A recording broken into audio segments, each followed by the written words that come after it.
नमस्कार, आप देख रहे हैं लाइव 7। मैं हूं अभिषेक सिन्हा आपके साथ। इस वक्त पूरे देश की नजरें बिहार विधानसभा चुनाव पर लगी हुई हैं। आखिर बिहार विधानसभा चुनाव में परिणाम किस ओर इशारा कर रहे हैं। हमारे साथ हमारे ग्रुप एडिटर ज्ञान रंजन जी भी जुड़े हुए हैं। स्वागत करते हैं ज्ञान रंजन जी का। सबसे पहला सवाल ज्ञान रंजन जी से, और वरिष्ठ पत्रकार ज्ञान रंजन जी का राजनीति में करीब 30 वर्षों से ज्यादा का अनुभव हो चुका है। राजनीति की पत्रकारिता, लगातार राजनीति की रिपोर्टिंग कर चुके हैं, जानते हैं राजनीति की एक एक नस पहचानते हैं। पहला सवाल ज्ञान जी आपसे, बिहार विधानसभा चुनाव में एनडीए की बढ़त अब साफ दिखाई दे रही है।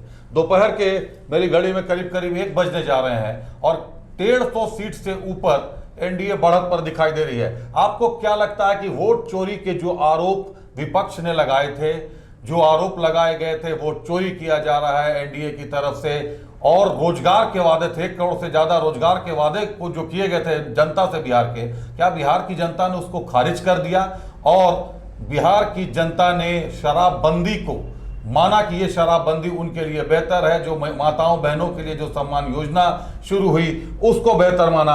क्या आपको लगता है कि लॉलीपॉप पर विकास भारी पड़ गया? देखिए अभिषेक, अगर बिहार की राजनीति को आप देखेंगे तो बिहार की राजनीति अन्य प्रदेशों की राजनीति से इतर आपको दिखाई देगी।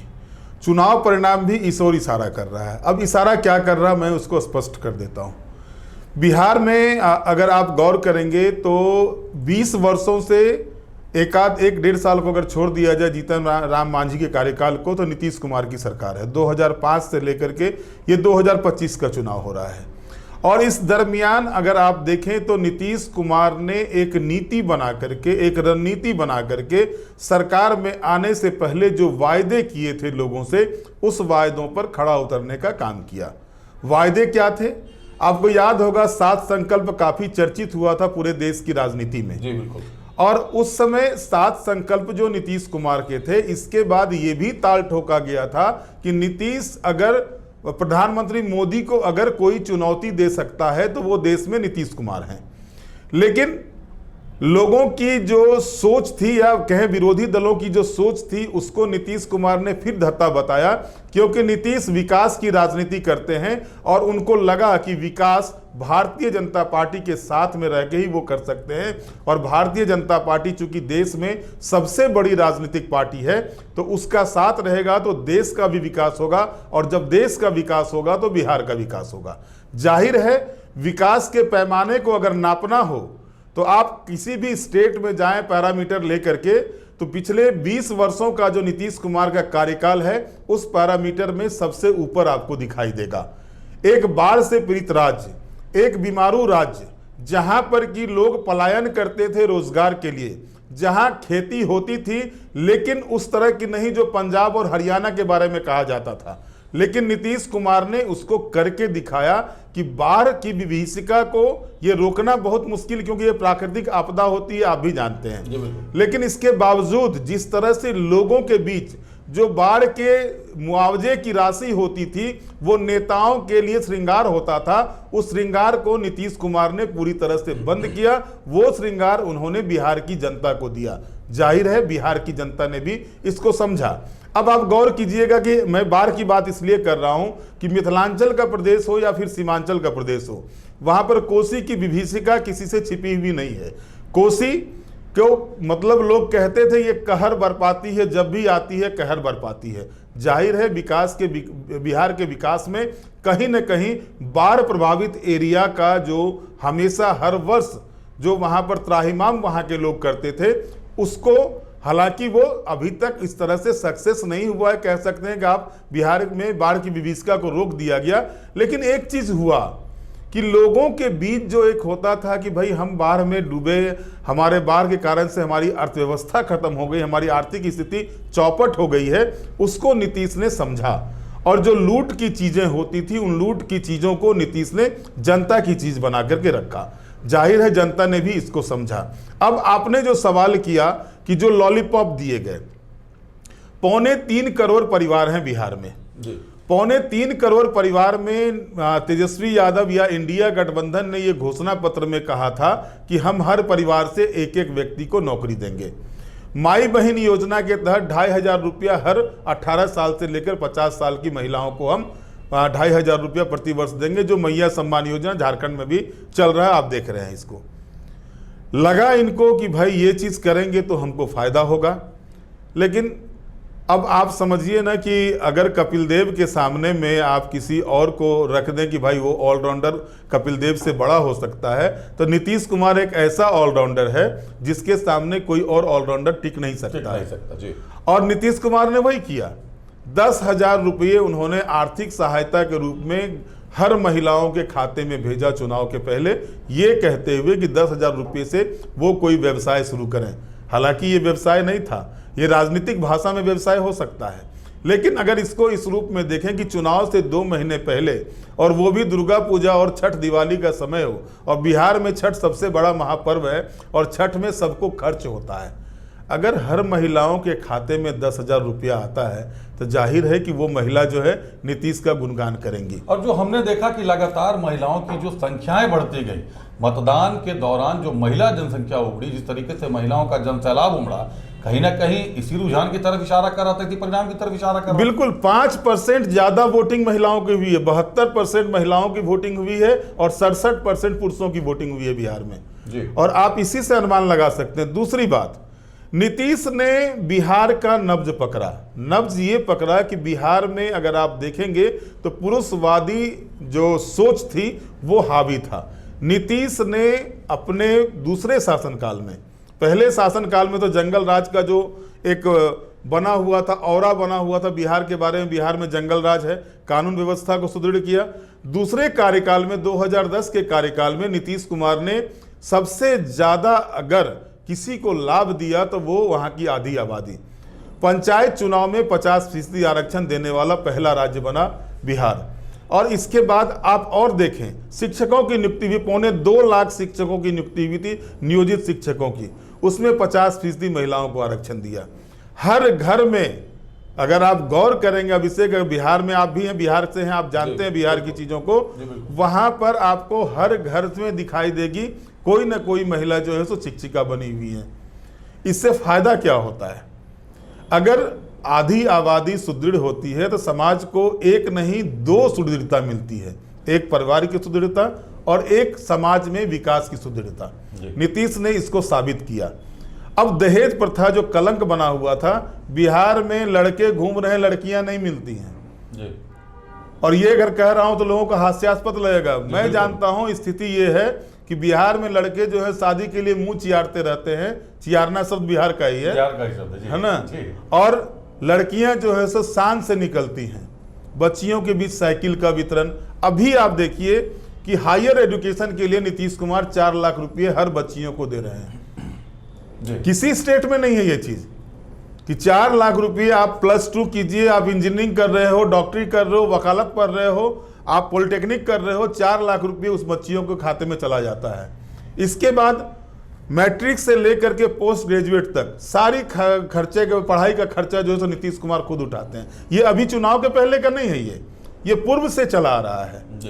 तो जाहिर है कि आधी आबादी को लगता है कि हमारा सुनने वाला है। दूसरी बात, शराबबंदी। शराबबंदी के बाद ये सही है कि लोग कहते हैं अभी होम डिलीवरी होता है, ये बिल्कुल सही है, लेकिन इतना तो हो रहा है कि लोग होम डिलीवरी में 600 के दारू अगर 1200 में मिल रहा है तो कहीं ना कहीं लोग इतने तो अमीर नहीं है बिहार में कि वो 600 की चीज़ को 1200 में लेके पिएंगे। पीते हैं लोग, पीने वाले पी रहे हैं, इससे भी इनकार नहीं किया जा सकता। घटनाएं भी हो रही हैं, कई तरह की दुर्घटनाएं भी हैं नकली शराब को लेकर, कई मरतबा आपने खबरों में देखा भी होगा। लेकिन महिलाओं के बीच में ये कॉन्सेप्ट डेवलप हुआ है कि नीतीश कुमार ने ये जो काम किया है, इसके बाद घर में जो आपसी कलह होता था वो कलह बहुत हद तक समाप्त हुआ है। घर में जो आपसी कलह होता था वो कलह बहुत हद तक समाप्त हो गया। 2 बातें आपने ज्ञान जी बहुत बड़ी बातें कही। एक कि नीतीश कुमार ने दशकों पहले यह निर्णय ले लिया कि जब देश का विकास होगा तो बिहार का विकास होगा। यही कारण है कि बिहार की जनता लगातार उन पर विश्वास कर रही है। और दूसरी बात जो अभी हमारे ग्रुप एडिटर ने कही कि जंगल राज, आपने लालू के जंगल राज की बात कही, आज जो परिणाम दिखाई दे रहे हैं और लगातार हम सोशल मीडिया पर भी देख रहे हैं, नेशनल मीडिया भी चला रही थी, लालू के जंगल राज में उनकी बेटी की शादी है तो लगातार गाड़ियां उठा ली जा रही हैं शोरूम से, लोगों को बुला लिया जा रहा है, डॉक्टरों के अपहरण की कई कहानियां चली क्या ये जनता के मन में घर बन गई इस बात की एक बार फिर से कि उस जंगल राज को दोहराया नहीं जा सकता? लालू के जंगल राज को आज तक बिहार की जनता भूली नहीं है। देखिए, अगर आप देखेंगे चुनाव प्रचार में तो प्रधानमंत्री मोदी का कार्यक्रम हुआ, नीतीश कुमार लगभग 100 के लगभग 78-79 सभाओं को संबोधित किया, अन्य नेताओं ने भी संबोधित किया। लेकिन मैंने जो अनुभव किया पिछले 45 दिनों के भीतर में, महिलाओं ने जो प्रचार किया, जो जिस जंगल राज की बात आप करते हैं, गांव की एक 90 साल की बूढ़ी महिला का मैं इंटरव्यू देख रहा था। उस महिला ने कहा कि, और वो भी देश के प्रतिष्ठित चैनल पर, ये भी नहीं कि कोई यूट्यूब वाला दिखा रहा हो तो समझ में आता वो बुलवा लेता होगा, देश की प्रतिष्ठित एंकर, देश का प्रतिष्ठित चैनल, उस पर उस महिला का आ रहा था।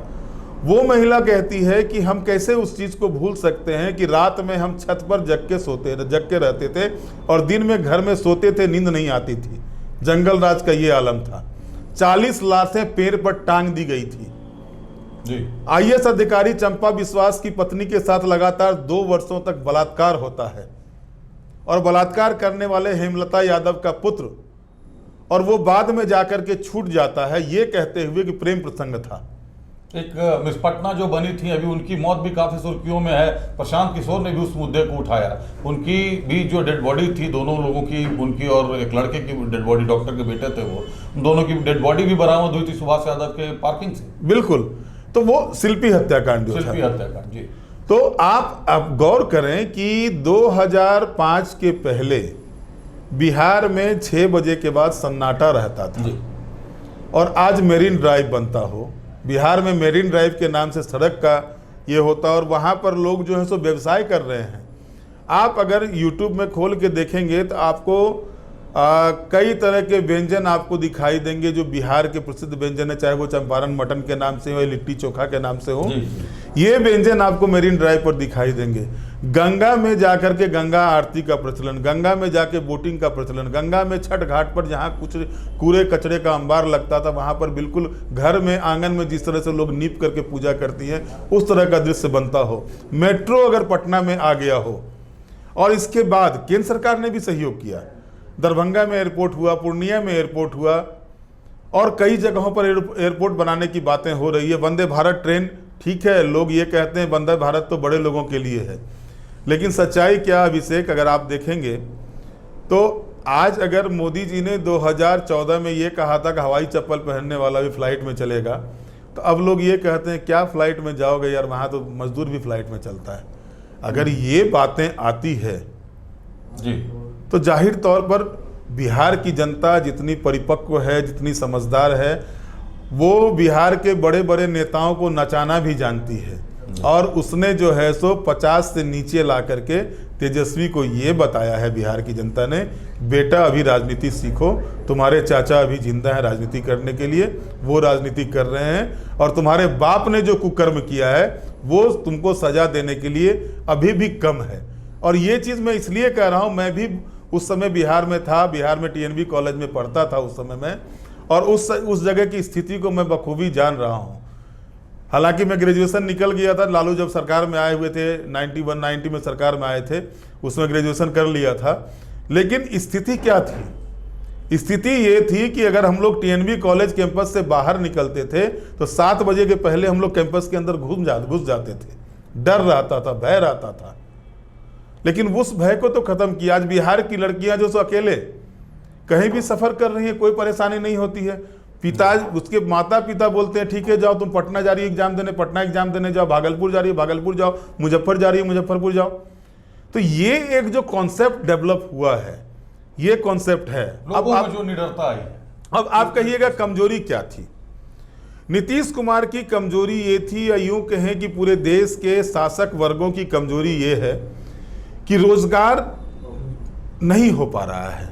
जबकि सच्चाई क्या है, अगर आंकड़े को आप देखेंगे अभिषेक, 90s का जो दशक था, उस दशक में गवर्नमेंट वैकेंसी बहुत ज़्यादा निकली थी। वजह था कि कोई भी आदमी नौकरी करेगा 30 साल 35 साल, अगर 18 वर्ष की आयु में भी नौकरी होता है तो वो 60 में आते आते रिटायर करेगा, तो 32 साल होता है ये। तो अब आप इसको सोचिए इस तरह से कि उस समय वैकेंसी निकला कि जो 50 के दशक में जिन्होंने सरकारी नौकरियां प्राप्त की थी वो सीटें वैकेंट हुई। वैकेंट हुई तो उन सीटों पर जगहें खाली हुई तो वहां पर लोगों ने वैकेंसी निकाला, सीट तो भरना है उसको, लेकिन 10 वर्षों में वो सीट फुलफिल हो गया। अब वो सीटें हैं नहीं। अब फिर जब 25 वर्ष खत्म हो गए उसके, अगर आप 2000 से देख लें, 90 से 2000 का ले लें, 2000 के बाद से 25 साल खत्म हुए। अब धीरे धीरे फिर जो रिटायरमेंट का एज हो रहा है वो फुलफिल हो रहा है, भर रहा है। तो जब लोग रिटायर करेंगे तो जाहिर है सीटें खाली होंगी, सीटें खाली होंगी तो वैकेंसी निकलेंगी। लेकिन इन दशक में, 2 दशक में आप देखें 2000 से 2020 के बीच में सीटें खाली नहीं थी। मतलब अब रोजगार के नए अवसर बिहार की जनता के लिए निश्चित तौर पर बड़ी तादाद में खुलने जा रहे हैं। ये एक बड़ी बात है, बड़ी जानकारी है कि जो रोजगार, जिस रोजगार के मुद्दे को लेकर इस बार तेजस्वी भी मैदान में उतरे, एनडीए ने भी ताल ठोकी कि हम भी रोजगार देंगे। तेजस्वी ने करोड़ों के रोजगार की बात की, एनडीए ने भी करोड़ों के रोजगार की बात की, कई सवाल इस मामले में उठे। लेकिन अब ये सामने आ रहा है कि क्यों, इसके पीछे का टेक्निकल रीजन, तकनीकी कारण क्या था कि 2025 के बाद रोजगार के कई द्वार संकेत खुलने जा रहे हैं। एक बात जो अभी आपने कही कि तेजस्वी यादव को बिहार की जनता ने यह बता दिया है कि अभी बेटा तुम रुको, तुम्हारे चाचा चुनाव लड़ रहे हैं। यहां एक सवाल उठ जाता है ज्ञान जी की महागठबंधन की अगर पृष्ठभूमि देखें तो दिल्ली की राजनीति भी एक खास परिवार के इर्द गिर्द घूमती है, गांधी परिवार के इर्द गिर्द। और अगर आप बिहार की राजनीति को देखें तो बिहार की राजनीति भी एक खास परिवार के इर्द गिर्द घूम रही है। पहले लालू यादव थे, अब लालू यादव के पुत्र आ गए हैं। तेजस्वी यादव को महागठबंधन ने सीएम के पद का चेहरा बना दिया, सीएम का उम्मीदवार बनाकर पेश किया। लेकिन एनडीए इस मामले में खामोश रहा है। और जहां तक लोग नीतीश कुमार को जानते हैं, नीतीश कुमार के भी अपने सुपुत्र हैं, लेकिन उन्होंने अपने सुपुत्र को राजनीति में अभी तक प्रवेश नहीं दिया है, ना ही उनकी कोई ट्रेनिंग उन्होंने दी है। क्या कारण मानते हैं इसके पीछे आप कि आखिर एनडीए किसके पीछे, रणनीति क्या थी? क्यों किसी ने सीएम पद का चेहरा, जिस चेहरे पर चुनाव लड़ा जाता है, वो एनडीए ने साफ नहीं किया अभी तक? देखिए अभिषेक, मेरे पास जो सवाल आप कर रहे हैं, इस सवाल का जवाब मैं पिछले 15-20 दिनों से ढूंढ रहा था। जब तेजस्वी यादव को नेता घोषित कर दिया गया इंडिया गठबंधन के द्वारा, तो मेरे मन में भी सवाल आया और कई तरह की चीज़ें चल रही थी राजनीतिक गलियारे में, मीडिया सेक्टर में, कि भाई क्यों नहीं एनडीए जो है सो अपना नीतीश का चेहरा दे रहा है, क्या बीजेपी फिर से इनको झटका देने वाली है, कई तरह की बातें। और मीडिया का भी दोष नहीं है, मीडिया आकलन के हिसाब से हर चीज़ों को देखती है। और मैं बिहार के एक वरिष्ठ पत्रकार थे, उनसे मेरी यूं ही संजोग से उनका फ़ोन आया, तो मैंने पूछा भैया क्या है, और नीतीश के बहुत करीबी हैं वो, और उन्होंने ये भी कहा था मुझे कि मेरा नाम कहीं मत डालना, कभी भी बोलोगे तो मैं तुमको सच्चाई बता देता हूँ। इसमें भी नीतीश की रणनीति थी जी। नीतीश कुमार ने ही मना किया है कि उनके नाम को अभी प्रोजेक्ट नहीं किया जाए जी। अब बोलिएगा तो ये तो होगा कि भाई ये हवा की बातें आ गई बीच में, तो लेकिन बड़ी बात हो गई कि क्या नीतीश भी इस बार, अब उनको लग रहा है जो जिस तरीके से सोशल मीडिया में प्रचार किए गए कि उनकी तबीयत खराब है, नासाज है, उनकी एक्टिविटीज़ को दर्शाया गया, हरकतों को मुद्दा बनाया प्रशांत किशोर ने, प्रशांत किशोर पर भी आऊँगा आपके पास इसके बाद, तो क्या नीतीश कुमार भी अब कहीं ना कहीं सत्ता को संभालने से परहेज करना चाह रहे हैं? नीतीश कुमार सत्ता में रहेंगे जी, नीतीश कुमार ही मुख्यमंत्री होंगे जी, लेकिन वो कितने वर्षों के लिए होंगे, ये बड़ा सवाल है। और दूसरी बात यह है कि नीतीश कुमार किसको मुख्यमंत्री बनाएंगे अपने बाद, ये नीतीश कुमार ही तय करेंगे, ना तो नरेंद्र मोदी तय करने वाले हैं और ना ही अमित शाह तय करने वाले हैं। ये आप आज का डेट 14 नवंबर को 1:30 बजे का समय आप याद रखिएगा कि मैंने कहा था नीतीश कुमार ही तय करेंगे बिहार का अगला मुख्यमंत्री कौन होगा। अभी तो नीतीश कुमार ही मुख्यमंत्री होंगे, आगे कौन होंगे, इनके बाद का इनका उत्तराधिकारी कौन होगा, ये भी नीतीश कुमार तय करेंगे। और ये भी तय मान के चलिए नीतीश का परिवार मुख्यमंत्री के पद में नहीं आएगा, ये भी सच्चाई है। और इसका भी नुकसान जो है सो तेजस्वी यादव को भरना पड़ा। अब लोग ये कह रहे थे कि भाई यादव में क्या, सबसे बड़ा यादव परिवार लालू यादव का है, जो उनका बेटा ही सबसे होशियार है, तेज है, ये है, कई तरह की बातें हो रही थी। आप वोट चोरी की बात करते हैं, जो एक बड़ा मुद्दा कांग्रेस पार्टी के राजकुमार ने जो उठाया था, राहुल गांधी ने जो उठाया था, वोट चोरी। वोट चोरी अगर बिहार में हो रहा था, वोट चोरी अगर महाराष्ट्र में हुआ था, तो झारखंड में इंडिया गठबंधन की सरकार कैसे बन गई? वोट चोरी तो झारखंड में भी होना चाहिए था। कर्नाटका में इंडिया गठबंधन की सरकार कैसे बन गई? अगर महाराष्ट्र में वोट चोरी हुआ था तो बगल का स्टेट है वो, बड़ा सवाल है ये। तेलंगाना में कांग्रेस की सरकार कैसे बन गई अगर वोट चोरी हो रहा था तो? अब वोट चोरी का आरोप क्यों लगाते हैं? ये कोई पॉलिटिकल बातें नहीं है। एज ए पत्रकार जो मैं पिछले 25-30 वर्षों से देख रहा हूं, बिहार का रहने वाला हूं, झारखंड में पला बढ़ा हूं, पढ़ा लिखा हूं, झारखंड से आगे बढ़ा हूं। बांग्लादेशी घुसपैठ का जो मामला उठाया जाता है, यह मुद्दा भले ही झारखंड में हिट नहीं किया हो, और झारखंड में हिट नहीं करने के पीछे की वजह है झारखंड की गरीबी, झारखंड में जो ग्रामीण क्षेत्रों में आज भी ट्राइबल की स्थिति है वो। अगर किसी ट्राइबल को भरपेट भोजन, जिस परिवार को भोजन नहीं मिलता हो अभिषेक, अगर उसको कोई विवाह करता हो, उसको प्रॉपर जगह देता हो और उसको परिवार को चलाता हो, क्या वो महिला नहीं जाएगी उसके साथ? आप भी झारखंड घूम रहे हैं जी, बिल्कुल जाएगी। और ये फैक्ट है झारखंड का, और इस फैक्ट को भारतीय जनता पार्टी के लोग भी उस तरह से लोगों को नहीं समझा पा रहे हैं, और विपक्ष को तो वो चाहिए ही चाहिए। यहाँ पर जो भाजपा के विरोधी दल हैं, बिहार के लोगों ने इस चीज़ों को समझा, चाहे वो किशनगंज का एरिया हो, अररिया का एरिया हो, कटिहार का एरिया हो, पूर्णिया का एरिया हो, जो सीमांचल का एरिया जो है, उस एरिया में अगर आप जाएंगे, किशनगंज अगर आप घुस जाएंगे, तो किशनगंज में अगर SIR सही तरीके से हुआ होगा तो आप मान के चलिए कि 20% लोग बाहर हुए होंगे। ये स्थिति बांग्लादेशी घुसपैठ की है किशनगंज अररिया में। मैं जहां का रहने वाला हूं वहां से 60-70 किलोमीटर पर किशनगंज है। आप काफी बेहतर समझते होंगे और हम इस चीज को जान रहे हैं। ये पीड़ा है झारखंड की, बहुत बड़ी पीड़ा है, और बिहार की भी। और साहिबगंज की स्थिति वही है, पाकुड़ की स्थिति वही है, ये आप भी जान रहे हैं। जी बिल्कुल। अब सवाल ये उठता है कि अगर वहां के लोगों ने इस चीजों को समझा, और किशनगंज में अगर भाजपा कैंडिडेट आगे चल रही है, अररिया में जदयू का कैंडिडेट आगे चल रहा है, तो जाहिर है कि वहां के पब्लिक ने इन चीजों को समझा। लेकिन साहिबगंज के पब्लिक ने नहीं समझा, पाकुड़ के पब्लिक ने नहीं समझा, जो झारखंड में परिणाम आया जी। अब उस चीजों पर आते हैं कि नीतीश कुमार जो पहले अल्पसंख्यकों को सीट देते थे, 4-5 सीटें दे करके रुक गए। काफी चर्चा हुई इस चीज की, नीतीश ने भी अल्पसंख्यकों को किनारा किया। और बिहार एक ऐसा परिपक्व प्रदेश है कि बिहार के मुसलमानों ने कहा खुल करके कि भैया मोदी है तो मुमकिन है। ये किसी और प्रदेश के लोगों ने कहा था। आप भी न्यूज देखते हैं, सोशल मीडिया पर देखते रहते हैं जो ट्रेंड होता है जी जी। और वो इसलिए कहा, उसका कहना था कि आयुष्मान हम भी उठाते हैं, घर हम भी लेते हैं, चावल हम भी लेते हैं। मैंने कहा कि उसना चावल हम खाते हैं, तो उसना चावल मोदी ने भेजवाया। आप छोटी सी चीज है ये, अरवा चावल खाओगे, उसना चावल खाओगे,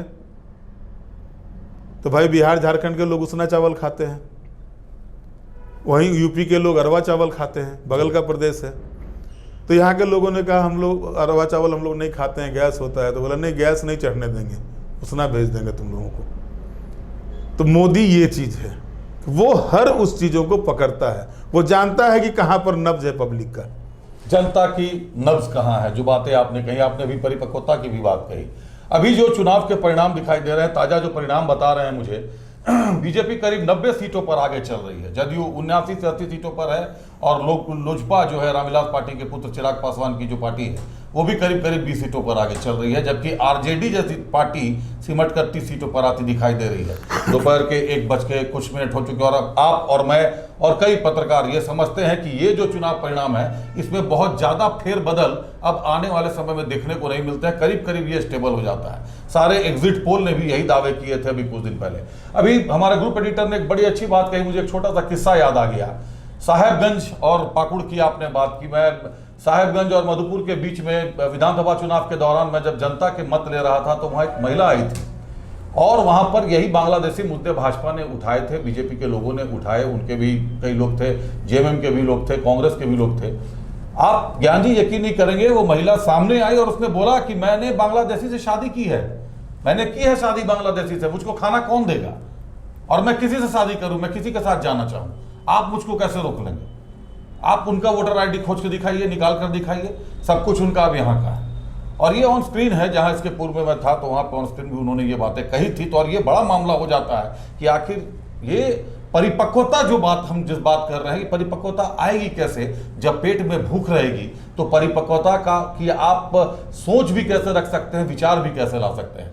क्या बिहार के ये परिणाम ये इशारा कर रहे हैं कि बिहार की जनता राजनीतिक रूप से, जो उनके बारे में चर्चा है कि बिहार के घर घर में राजनीति पर चर्चा होती है, राजनीतिक रूप से काफी परिपक्व है? अभिषेक जी, चाणक्य के प्रदेश में अगर आप राजनीति की बात करेंगे तो जिसने राजनीति को समझाया, जिसने अपने टीक को बढ़ा करके चंद्रगुप्त मौर्य को राजा बना दिया, उस प्रदेश में राजनीति की बात करेंगे। जिसने विश्व को नालंदा विश्वविद्यालय दिया, जिसने विक्रमशिला विश्वविद्यालय दिया, जब शिक्षा के लिए विदेशों में जो आज अपने आप को विकसित प्रदेश कहते हैं, जहां पर यूनिवर्सिटी क्या होता है वो नहीं जानते थे, और हमारे देश में बिहार में नालंदा विश्वविद्यालय हुआ करता था, विक्रमशिला विश्वविद्यालय हुआ करता था। उस प्रदेश में अगर आप बात करेंगे तो होता क्या है ना कि अब आप अभी हमसे सवाल कर रहे हैं, अब बाहर में जाएंगे तो कोई बोलेगा कि ज्ञान जी तो बहुत बढ़ चढ़ के बोल रहे थे, तो राजनीति ये कहता है कि आपको वहाँ से निकलना था, ठीक है यार, हो गया। बिहार आज के दिनों में भी ऐसा कोई क्षेत्र नहीं है जिसमें कि बिहार आगे नहीं है जी। देश के इतिहास को उलट के देख लें, अगर सबसे ज्यादा आईएएस किसी प्रदेश ने दिया है वो बिहार है, आईपीएस किसी प्रदेश ने दिया है वो बिहार है, डॉक्टर इंजीनियर किसी प्रदेश ने दिया है वो बिहार है। जबकि आपको मैं बता दूं कि 2000 से पहले जब एकीकृत बिहार था तो कहने के लिए 5 विश्वविद्यालय थे, बाद में 3 विश्वविद्यालय लालू प्रसाद यादव ने बनाया था, वो भी राजनीतिक रोटी सेकने के लिए, चाहे वो दुमका विश्वविद्यालय हो, मधेपुरा विश्वविद्यालय हो, या फिर वीर कुंवर सिंह विश्वविद्यालय आरा हो जी। और उससे पहले रांची, पटना, भागलपुर, मुजफ्फरपुर और दरभंगा, यही विश्वविद्यालय हुआ करते थे बिहार में जी। और नीतीश कुमार ने क्या किया? नीतीश कुमार ने हर उस आवाज को सुना जो आवाज राज्य की जनता उनके कानों तक पहुंचाती थी, और उस आवाज पर एक जो इंजीनियर के बारे में कहा जाता है ना, वो तकनीकी चीज पर जो भी होता है, जैसे आप किसी बाइक मैकेनिक के पास जाएंगे तो वो आपके गाड़ी को नट बोल्ट को टाइट करके बोलेगा भैया ठीक हो गया है, लेकिन आप इंजीनियर के पास जाएंगे तो वो आपको बताएगा तकनीकी रूप से आपकी बाइक में क्या प्रॉब्लम है जी। तो नीतीश कुमार वो जानते हैं कि बिहार के अंदर क्या प्रॉब्लम है, और उन्होंने उस प्रॉब्लम को जिया अपने राजनीतिक करियर में। मैं सुरेंद्र किशोर जी बहुत बड़े पत्रकार बिहार के हैं, उनका एक आर्टिकल पढ़ रहा था, फेसबुक पर ही था। उन्होंने लिखा था कि उनके भाई और नीतीश कुमार साथ में पढ़ते थे, हालांकि उनके भाई वकालत की पढ़ाई करते थे और नीतीश कुमार इंजीनियरिंग की पढ़ाई करते थे, दोनों रहते थे, भेंट मुलाकात होती थी। एक बार उनके भाई के हॉस्टल में नीतीश कुमार आए हुए थे, उन्होंने उस समय कहा था सुरेंद्र जी मैं बिहार का मुख्यमंत्री बनूंगा, और उन्होंने सुरेंद्र किशोर जी ने कहा कि मुझे लगा कि ये लड़का जो है सो कुछ ज्यादा बढ़ के बोल रहा है ना जी।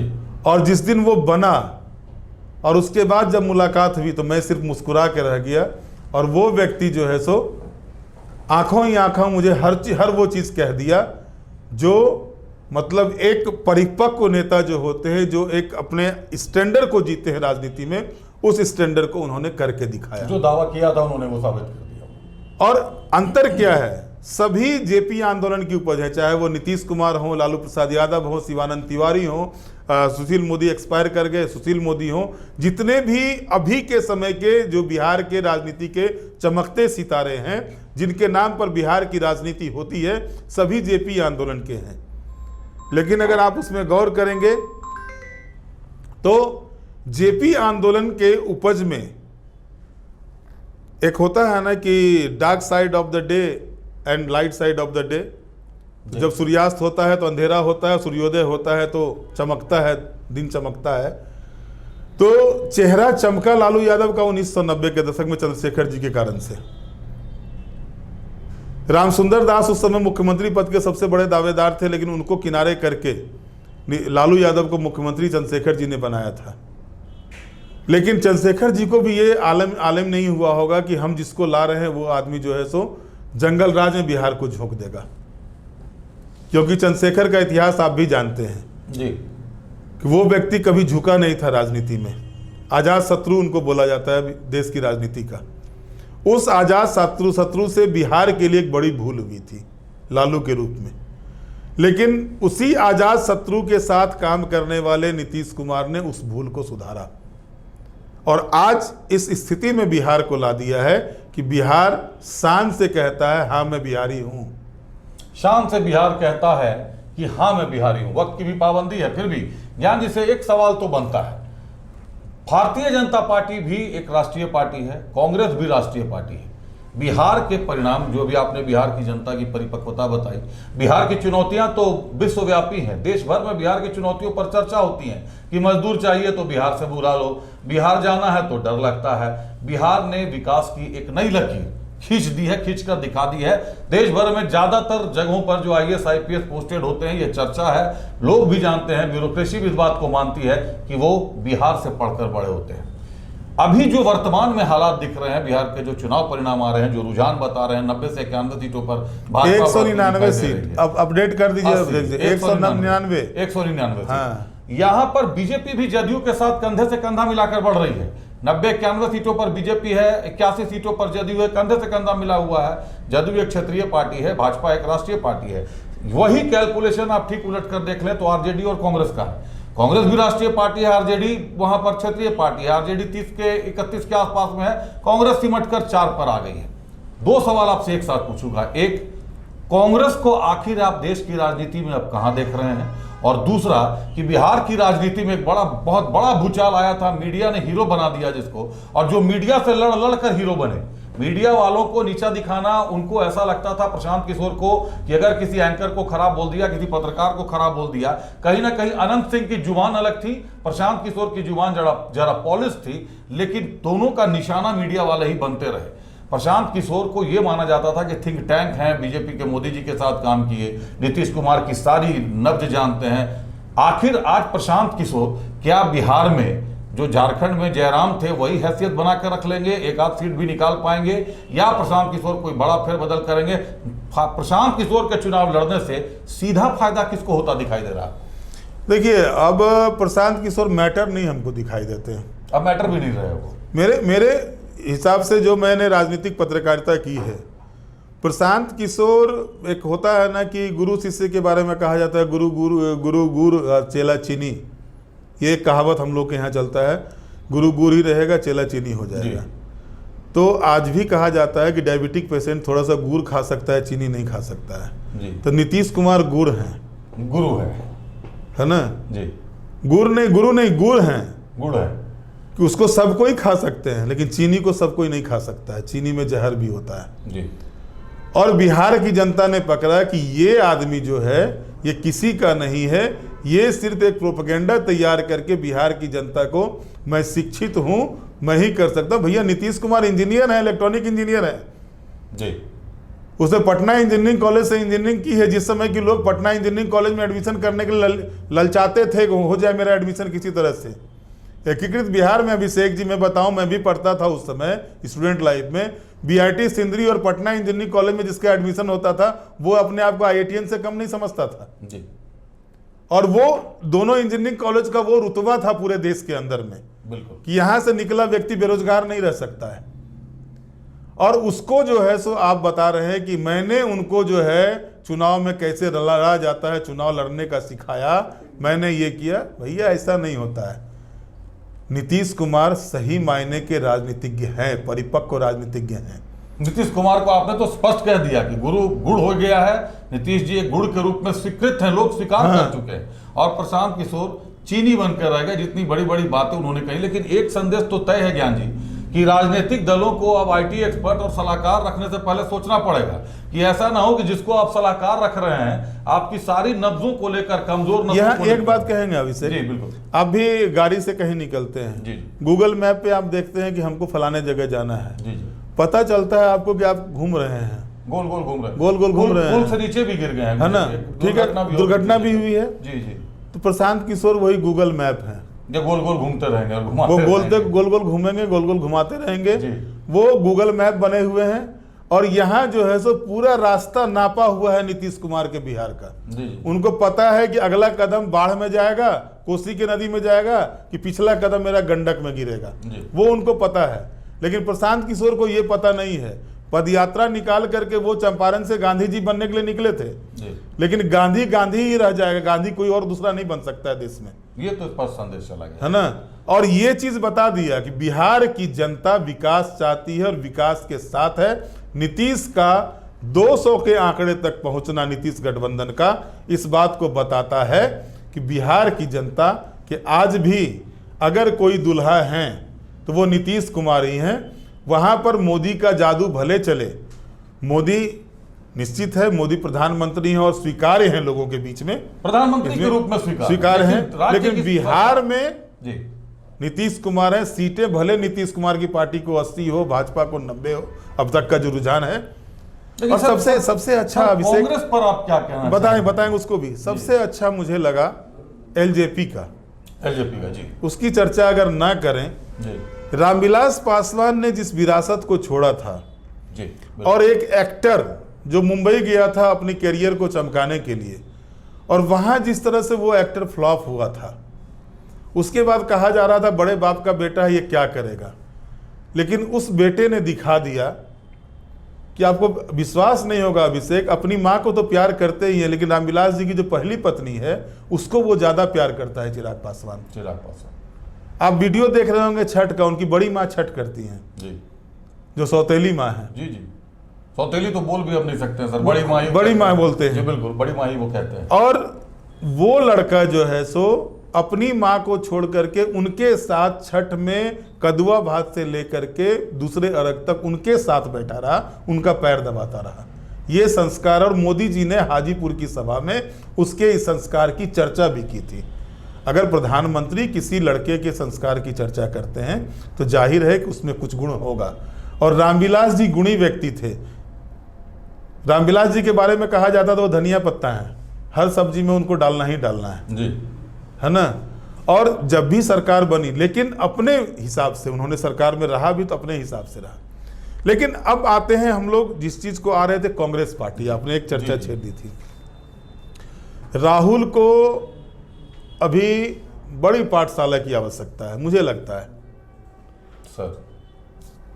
केरल से लेके कन्या पाठशाला के लिए या अनुभव के लिए, अब आपको नहीं लग रहा कि वक्त कम लग रहा है, कांग्रेस को नए चेहरे की तलाश करनी चाहिए? क्योंकि झारखंड में भी जिस तरीके के हालात देखे हम लोगों ने चुनाव में, बहुत मुश्किल से उनकी सीटें बचा पाए, कुछ नई सीटें भी ये लोग बना पाए, लेकिन बिहार का चुनाव परिणाम तो बिल्कुल उलट दिखाई दे रहा है। नहीं, वहां देखिए है क्या ना कि आप जिस मुद्दे को उठा रहे हैं, तो झारखंड में हो सकता है ग्रामीण क्षेत्र के लोग ना समझते हो वोट चोरी क्या होता है जी, लेकिन बिहार के लोग समझते हैं। वो बोलेगा हम तो वोट डाले थे, मेरा वोट कहाँ चोरी हुआ। अगर ज्ञान रंजन ने वोट डाला तो ज्ञान रंजन ने अपना वोट डाला, अभिषेक ने अपना वोट डाला, बिल्कुल। तो वोट चोरी ज्ञान रंजन अभिषेक की कहाँ हुई, किसकी वोट चोरी हुई भाई? दूसरा बात, संविधान बचाओ। बाबा साहब अंबेडकर के लिखे संविधान में अभी तक में 450 से ज्यादा संशोधन हो चुके हैं। तो कौन सा संविधान बचाओ? आपातकाल लगाए थे वो संविधान बचाओ। संविधान के हिसाब से अगर चलना चाहिए था तो 74 का आपातकाल नहीं लगना चाहिए था, बिल्कुल नहीं लगना चाहिए था। इमरजेंसी जो डिक्लेयर हुआ, कई नेता तो बिहार की राजनीति को तो 74 ने बिहार को चेंज किया, चेंज कर दिया बिहार को पूरी तरह, है ना। और 74 की उपज है लालू यादव और नीतीश कुमार जी। लेकिन लालू यादव 74 की उपज होने के बाद उसी 74 के साथ जाके मिलते हैं जिस 74 ने बिहार की राजनीति से उपजे जेपी को जेल में बंद किया था जी। और नीतीश कुमार उसी 74 वाले जो बंद करने वाले थे जेपी को, उसके खिलाफ आवाज बुलंद करके रखा। बीच के दिनों में मोदी के खिलाफ मुंबई से जो आवाज उठी थी गए, लेकिन उनको समझ में आ गया कि हम जो है सो उस लट्टू के साथ जा रहे हैं। जब रस्सी अगर ठीक से बंधाई तो नचेगा और नहीं बंधाई तो वो उल्टा नचेगा। तो राहुल गांधी की हालत उस लट्टू की तरह हो गई है। अगर आप रस्सी ठीक से बांधोगे तो वो नचेगा जी। और रस्सी अगर थोड़ा सा, एक धागा जो 5-6 होता है ना राउंड लट्टू में जी। तो 5-6 राउंड में से अगर एक आध राउंड इधर उधर हो गया तो लट्टू उल्टा नाचना शुरू कर देता है। तो राहुल गांधी की स्थिति उस उल्टे लट्टू की तरह हो गई है जी। और आप इसी से अनुमान लगाइए ना कि भाई ये स्थिति क्यों क्रिएट हुई कि आरजेडी के सामने राहुल गांधी को नतमस्तक होना पड़ा, तेजस्वी को नेता डिक्लेयर करना पड़ा जी। बिल्कुल। क्या ऐसा काम तेजस्वी यादव ने किया था डिप्टी सीएम रहते हुए कि उन्होंने जो उनको जो है तो नेता मान लिया जाए? जबकि घर में ही फूट है। तेज प्रताप अलग चुनाव लड़ रहे हैं, तेजस्वी अलग चुनाव लड़ रहे हैं। अगर हेमंत को नेता माना तो समझ में आया गुरुजी की विरासत को उस लड़के ने अपने हिसाब से 17 से लेकर के 30 तक पहुंचाया, 30 से 34 ले गया। एक बड़े चेहरे के रूप में हेमंत सोरेन उभरे। हेमंत सोरेन ने अपने आप को परिपक्व किया कि मैं हूं जी, मैं झारखंड की राजनीति का बादशाह हूं। तो उन्होंने अपनी बादशाहत दिखाया, जो घाटशिला में भी दिख रही है अभी। हाँ, घाटशिला पर भी आएंगे ज्ञान जी। एक आखिरी सवाल आपसे बिहार चुनाव को लेकर ले लेता हूं, क्योंकि वक्त की भी पाबंदी है। बिहार के जो परिणाम हैं, जो जिस तरीके से बिहार में टिकटों का बंटवारा हुआ, उसको लेकर भी कई सवाल उठे। बिहार में झारखंड की राजनीति कहीं ना कहीं जेएमएम, आरजेडी, कांग्रेस इनके साथ मिलकर चल रही है। जेएमएम को आरजेडी के कोटे से भी मंत्री बनाए गए संजय यादव साहब, आपके भी परिचित हैं, मेरे भी परिचित हैं। लेकिन बिहार की राजनीति में जिस तरीके से जेएमएम को किनारे किया कांग्रेस और आरजेडी ने, दोनों ही दलों ने, हालांकि कांग्रेस के हाथ में भी बहुत ज्यादा कुछ था नहीं। अब जो परिणाम आए हैं बिहार में, जेएमएम तो नाखुश थी टिकटों के बंटवारे से, लेकिन ये जो परिणाम दिखाई दे रहे हैं, बम्पर वोटिंग और उसके बाद बम्पर सीटें जो दिखाई दे रही है, ठीक वही दिखाई दे रहा है तो झारखंड विधानसभा में हम लोगों ने देखा कि 56 सीटों पर सीना तानकर हेमंत सोरेन ने गदा झंडा अपना लहरा दिया। कहीं ना कहीं बिहार चुनावी उस ओर बढ़ रहा है, लेकिन वहां नजारा एनडीए की तरफ है। क्या लगता है कि झारखंड की राजनीति पर आने वाले वक्त में इसका क्या प्रभाव पड़ेगा? अभिषेक, नवंबर के महीने में इतना ठंड देखा था आपने? ठंड इतना ज्यादा 2000 के पहले था। उसके पहले हुआ करता था हम लोग, लेकिन इधर मतलब नहीं देखा था ना। पॉल्यूशन ज्यादा हो गया है, ठीक है, वातावरण प्रदूषित ज्यादा है, तो ठंड देख रहे हैं ना जी, ठंड देख रहे हैं। तो ये जो ठंड, मैंने भी जैकेट निकाल लिया नवंबर के महीने में जी। तो अब इसको आप थोड़ा जोड़िए राजनीति से जी। हेमंत सोरेन कुछ नहीं बोले हैं जी जी। अब तक, उनको सीट नहीं मिला बिहार में, कुछ नहीं बोले, सुदीप सोनू को सामने कर दिए जी। सुदीप सोनू का चेहरा था, मुंह था, आवाज जो थी, जो सेंटेंस थे, वो हेमंत सोरेन के थे। जी जी। साफ कहा विश्वासघात किया है जी। और आप भी जानते हैं झारखंड का ट्रैवल किसी के विश्वासघात को बर्दाश्त नहीं करता है। जी। झारखंड ही एक ऐसा प्रदेश है जहां पर स्वतंत्रता संग्राम के समय अंग्रेजों को तीर धनुष के सामने उसकी गोले बारूद नहीं चले थे, चाहे वो सिद्धू कान्हू हो, तिलका मांझी हो या बिरसा मुंडा हो जी। और गुरुजी के पुत्र हैं हेमंत सोरेन। विश्वासघात नहीं भूलेंगे, हेमंत सोरेन विश्वासघात नहीं भूलेंगे। आगे क्या होगा लाइव 7 बता चुका है। हेमंत सोरेन तो सर विश्वासघात नहीं भूलेंगे, लेकिन क्या आपको नहीं लगता कि कहीं ना कहीं लालू जी जो कहते थे कि मेरी लाश पे झारखंड बनेगा, तेजस्वी भी उसको मानते हैं कि झारखंड को उसका अधिकार देने से बिहार में अगर जेएमएम को चंद सीटें देनी ही पड़, 2 सीटें अभिषेक ट्राइबल की हैं, कटोरिया और मनिहारी जी। ट्राइबल के लिए रिजर्व 2 सीटें हैं जी। अगर इन 2 सीटों को भी झारखंड मुक्ति मोर्चा को दे दिया जाता जी, तो आप तय मान के चलिए कि ये विश्वासघात वाला शब्द हेमंत सोरेन नहीं कहलवाते। तो ये एक बड़ा शब्द, ये बड़ा शब्द, धोखा दिया, विश्वासघात किया। जितना जिम्मेवार आरजेडी है उससे कम जिम्मेवार कांग्रेस नहीं है। ये शब्द थे सुदीप कुमार सोनू के, विनोद पांडे के, मनोज पांडे के। झारखंड की राजनीति में कैसे देख रहे हैं सर, क्या प्रभाव पड़ने जा रहा है? उलटफेर की आशंका आप मान के चलिए कि 29 तारीख तक आपका कार्यक्रम है, स्थापना दिवस, 25वां वर्षगांठ मना रहा है। हम झारखंड की जनता को बधाई देंगे। हमारा झारखंड युवा हो गया, 25 साल का हो गया और युवा मुख्यमंत्री हैं। उम्मीद भी करते हैं कि हमारे मुख्यमंत्री काम करेंगे झारखंड को, झारखंड के उन लोगों को, झारखंड को तो विकास करेंगे ही, झारखंड के उन लोगों को एक पहचान देंगे जो वर्षों वर्षों से शोषित, पीड़ित, दलित जो कह ले उसको था, वो हमारा ट्राइबल समाज है। मुझे कहने में कोई गुरेज नहीं है, झारखंड में आज भी ट्राइबल समाज जो है हाशिए पे जी रहा है।